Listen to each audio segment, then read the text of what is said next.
Hey, good evening, guys. So we're going to talk about printmaking. Specifically, how has printmaking and the history of print media contributed to the advancement of history? So the first thing that I came up with was to convey religious ideas. So cultures who are and were religiously driven typically had one person who could read and write, could read from a text, and deliver it to a mass of people who were illiterate. And so you had religious iconography, things, paintings, drawings, statues, stained glass windows that were able to tell a story of the religion, the morals and the ideals of a religion through an artist interpretation versus an actual text. So then you have the advancement of the printing press and any variation of the printing press. And what that did was it allowed a peasant, a layperson, to be able to have religious teachings in their own home, and it took the power away from the church, so to speak. An example of this, and one of the examples that I continuously go back to, is stained glass windows, because that was the purpose of a stained glass window, was to tell you the story of the religion in the church where it was placed. But if you'll look on page 269 specifically, you'll see the painting in the Old Testament of the Holy Trinity. And you'll see religious depictions throughout the entire chapter, specifically in chapter 17. But what printmaking did was it drove religious expression more into a text versus painting. The second thing was revolutions. So what printmaking did was it allowed an expression of ideas from people who weren't necessarily in power. And it took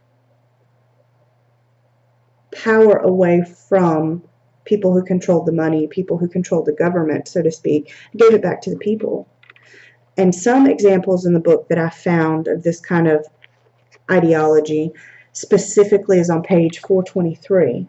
There's a picture there towards the bottom right hand, and it's titled White Angel in a Breadline. And what this picture is it's a man who's homeless, obviously emaciated, not getting enough food to eat, and he's standing in a breadline.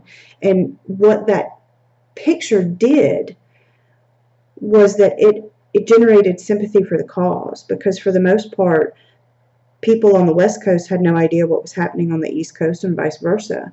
Printmaking allowed a transference of information and also of ideas, and it generated sympathy. And what happened was, when we had newspapers, magazines, print that were able to generate these pictures and these flyers and these ideas, the government listened. And so you had President Roosevelt came up with the Tennessee Valley Authority, so the TVA. So he was able to sense the sympathy and the need for movement from the people, and developed a governmental program that was able to help bring us out of one of the worst financial crises we've ever seen in modern history. Lastly, what I came up with was, in our modern day society, what you see in printmaking is that it drives our economic growth. In anything from print ads to circulars to flyers to billboards, printmaking drives us as the consumer into the marketplace. It tells us what we need and what we should think and what we should feel and what we should buy. And you really start to see an uptick in that kind of trending back at the end of World War II. Baby boomers, you'll see a lot of advertising kind of take off then, especially in the 50s and 60s. And then towards the 70s, it stops being so much about driving you into the marketplace as it is telling you what it is that you need to purchase. But you bring it back to modern day, and you have any number. I think the average right now is 3 ads every 30 minutes. That doesn't even include digital ads. So printmaking now, in my opinion, drives our economic growth.